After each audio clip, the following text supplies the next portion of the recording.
All right, I'm having a few people who have asked about this last IXL of the year.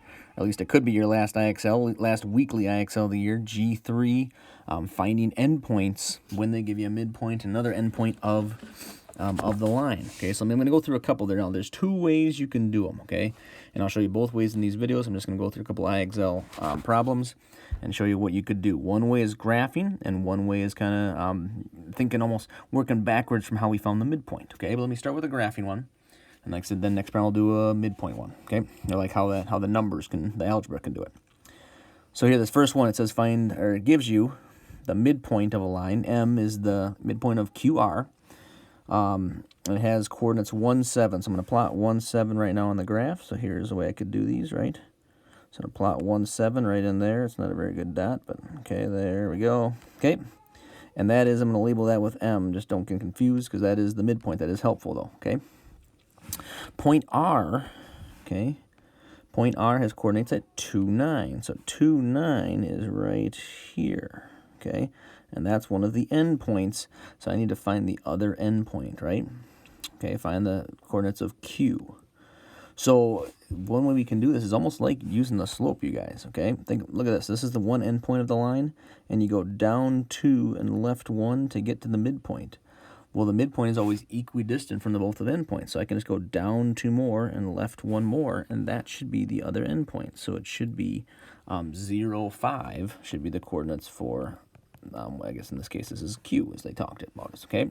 So using the graph, there would be our line segment in general, the whole thing, and again, the midpoint should be right in the middle. So that's one way we can do it.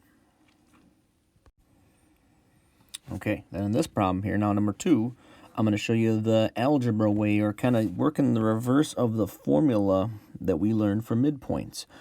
Think about how we found the midpoint of a line. Again, we could do it kind of we showed it with graphing, but we also learned a formula. What you do is you take the x-coordinates of each of the endpoints, you add them together and divide by 2, right? Almost like finding the average, which, yeah, because you're finding the middle. And same thing with the y-coordinates. You add them together and divide by 2. Well, if we have the answer, which is the midpoint, we just got to work backwards from those numbers. So it says the midpoint M of TU has the coordinates 2, -8, okay? So again, think about how you get 2 and -8. Well, what must have happened was they added the x-coordinates together and then divided by 2. So we got to take this x-coordinate and just reverse that process. We're going to multiply it by 2 and then subtract the one x-coordinate they give us, and that should get us to the other endpoint. So let's try it here. So 2 times 2 gives me 4, and then minus 6. So 4 minus 6 gives me -2. So I'm going to guess that this endpoint is at -2, and then I'll do the same thing for the y-coordinates. Okay, so I kind of wrote over it there a bunch, but it's -8. So -8, again, reverse the process here. Really, I would just multiply this by 2, and I'm going to subtract -7. Now, here's where it helps to definitely write it out, though.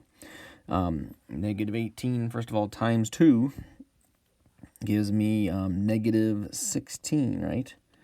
And then minus, subtracting, and this is -7. So it'd be like chop, really. Again, that's why it helps to write down, because I need to subtract, and it's a negative number.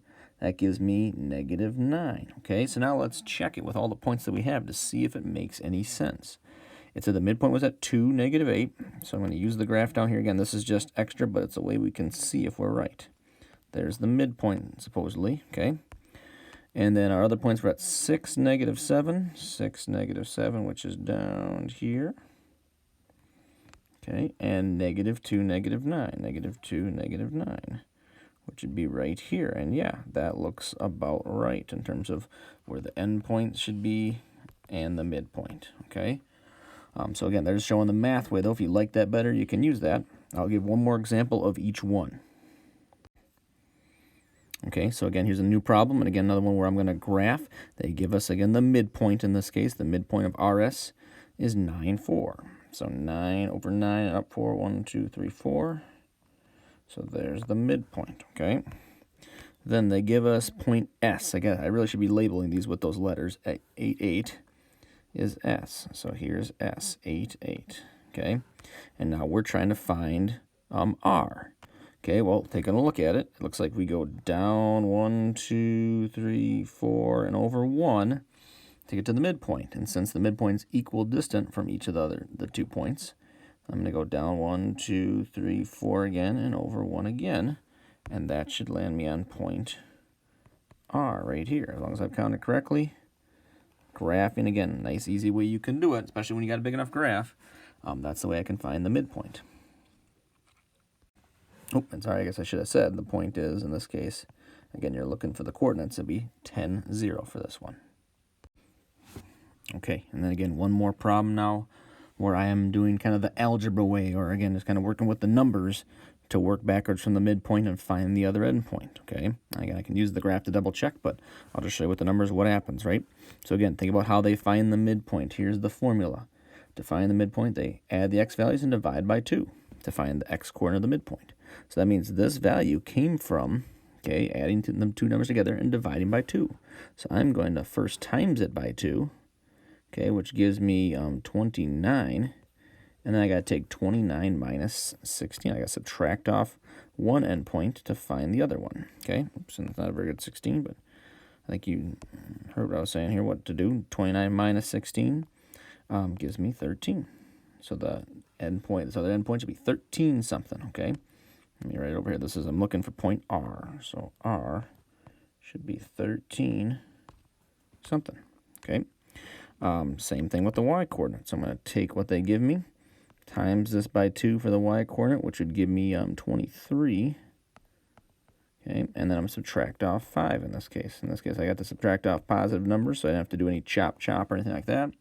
Or combining negatives, that's nice. It looks like I'm getting 18, I believe. Okay, so R should be at 13, 18. Okay, and again, especially when there's some decimals involved, this way is kind of nice. That should be our answer.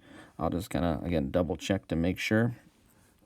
Midpoint's at 14.5 and 11.5. So 14.5 and 11.5, which would be way over here. Here's my midpoint in this case, M. And we might go off the graph, but we'll just do the best we can here, okay? 13, 18. Yep, 13, 18 is going to be a little bit somewhere actually up here, maybe even a little higher. And the other point, 16.5, will be down here, 16.5. Okay, and I bet you my 18 point should be a little higher, but yeah, you get the idea that I would be drawing a line that would look something like this. Hopefully I'd hit right in the middle of my midpoint, fit right in the middle of those, and it should if I've done the math right. But yep, we get the idea for that's how we find the midpoint. Okay, so again, it doesn't matter to me how you show the work or how you do it. You can graph, or you can kind of use the reverse, work backwards from the formula.